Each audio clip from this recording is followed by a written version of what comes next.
taimhse tá an. No nímar ar fad a dansan nó casiciúil ach tá go déine gobert I hantanis tá bhí le Domhnaill. Tá sú héna gobert nach chuil? Well, tá, beagán, ach tá beagán creacán chumá. Tá chlár I teachtamach a gén scoir, is chun písbeag faoin chlár luise? Well, is chlár, is rá puppet a síl faoi chláid, tá sé díri beidir gasró tí go dtí sé, agus tá fiche sé chlár an, tógra mór a bhí an, agus ba mu a cheol amach in sé go Oireachtas, agus tá mu ansásta leis an nobar rinnemuid, tá an srá go máta me cepa.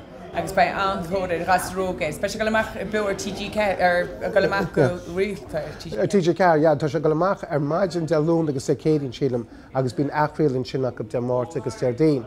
So ba sé le feicáil go minic. Nis go leogan na gasar dúsáilsmuid sa srá mar teagan ribín agus clibín an dá príomh character teagan si a cans le gasar na háid nó gasar ó scrínansráid.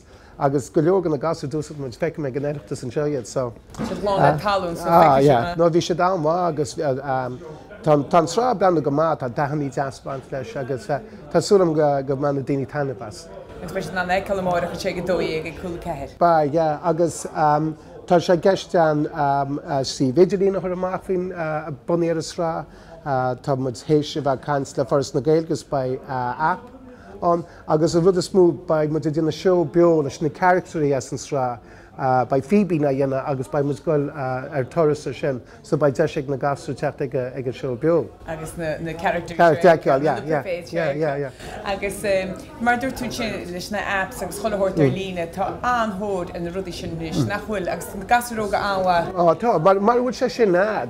Ní léomhá just rá telefíse bhd ní smú. Cá tú branda bhd, agus cá tú chuir leis an branda sin.